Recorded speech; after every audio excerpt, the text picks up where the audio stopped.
بچے کو اگر بد نظری ہو جائے تو کیا کرنا چاہیے؟ کچھ لوگوں کا کہنا ہے کہ بچے کو ماں باپ کے غسل کے پانی سے نہلانا چاہیے، کہ ایسا کرنا ٹھیک ہے؟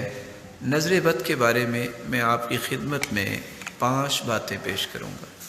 پہلی بات، العین حق، رسول اللہ صلی اللہ علیہ وسلم کا فرمان ہے کہ نظر بد یہ برحق ہے، نظر لگ جاتی ہے۔ سب سے پہلے تو یہ بات سمجھنی چاہیے۔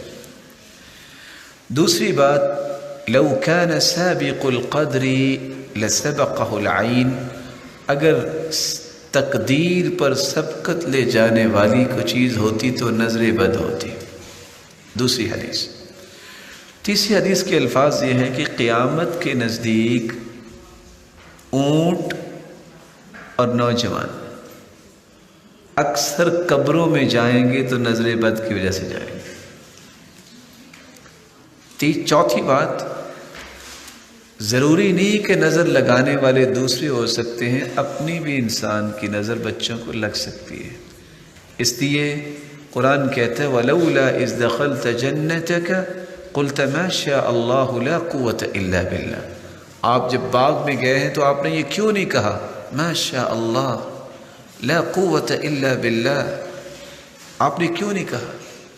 تو جب بھی کوئی چیز اچھی لگے تو کیا کہنا چاہیے؟ ما شاء اللہ لا قوت الا باللہ۔ آپ صلی اللہ علیہ وسلم تشریف فرما تھے، عامر صحابی، اس وقت انداز زندگی ایسا ہی تھا، سادگی والا۔ ایک شخص غسل کر کے آیا، صرف اس کے کندھے نظر آ رہے تھے، تو ایک شخص نے صرف یہ کہا اوئے کیا کمال کی جوانی ہے، وہ وہاں ہی گر گئے۔ تو آپ نے اس وقت فرمایا تھا علی ما یقتل احدکم اخاہ، تم میں سے کوئی شخص اپنے بھائی کو کیوں قتل کرتا ہے؟ لفظ کیا بولے ہیں؟ قتل کرتا ہے۔ تم نے یہ کیوں نہیں کہا ما شاء اللہ لا قوت الا باللہ؟ تو نظر بد جو ہے والدین کی بھی لگ سکتی ہے، نظر بد کسی اور کی بھی لگ سکتی ہے۔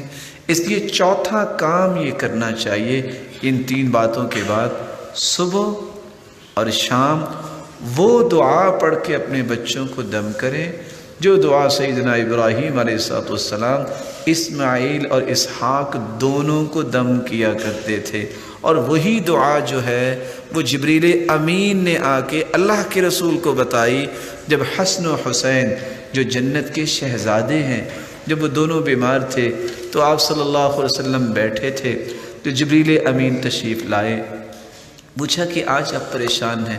فرمایا یہ دونوں میرے پھول بیمار ہیں، حسن و حسین۔ تو جبریل امین نے فرمایا کہ آپ یہ دعا پڑھ کے ان کو دم کیجئے، اور دعا کے الفاظ کیا ہے؟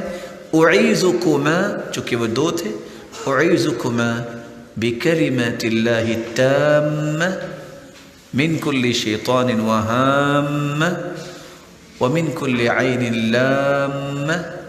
یہ 3 کلمات پڑھے اللہ کے رسول صلی اللہ علیہ وسلم نے، اور سیدنا حسن اور سیدنا حسین رضی اللہ عنہما کو دم کیا۔ فقام یلعبان، وہ دونوں جو بیمار تھے اٹھے اور کھیلنے لگ گئے۔ 5ویں بات جو میں آپ کی خدمت میں پیش کرنا چاہتا ہوں، میں آپ سے بھی گزارش کروں گا، ہر نماز کے بعد 2 سورتیں جو سورۃ الفلق ہے اور سورۃ الناس ہے، اس کو پڑھنا نہ بھولیے۔ عقبہ بن عامر رضی اللہ تعالیٰ عنہ کی روایت ہے، امرنی رسول اللہ صلی اللہ علیہ وسلم ان اقرأ المعوذتین بعد کل صلاة، ہر نماز کے بعد آخری 2 سورتیں پڑھنے کی مجھے انہوں نے حکم دیا۔ جو شخص یہ سورتیں پڑھتا ہے وہ نظر بد سے بھی بچ جاتا ہے، اور جادو جیسے اس طرح کے مذموم فعل سے بھی رب تعالیٰ اس کی حفاظت فرماتے۔ اور ایک دعا جو آپ کو یاد ہوگی جس کو دم جبریل کا نام دیا جاتا ہے، صحیح الجامع کی روایت ہے، اللہ کے رسول صلی اللہ علیہ وسلم بیمار تھے، جبریل امین آئے اور آ کے کہتے ہیں یا محمد اشتکیت، آپ بیمار ہیں؟ قال نعم، جی ہاں۔ تو جبریل امین نے کون سے الفاظ پڑھ کے دم کیا؟ بسم اللہ ارقیک، میں اللہ کا نام لے کے آپ کو دم کرتا ہوں۔ من کل شیء یؤذیک، ہر اس چیز سے جو آپ کو تکلیف دے رہی ہے. من شر کل نفس، ہر نفس کی شرارت سے. او عین حاسد، ہر حاسد کی نظر سے. بسم اللہ ارقیک، میں اللہ کا نام کے ساتھ دم کرتا ہوں. واللہ یشفیک، اور اللہ ہی آپ کو شفا دینے والے. یہ دعا یاد کرنی چاہیے اور صبح و شام بچوں کو دم کرنا چاہیے.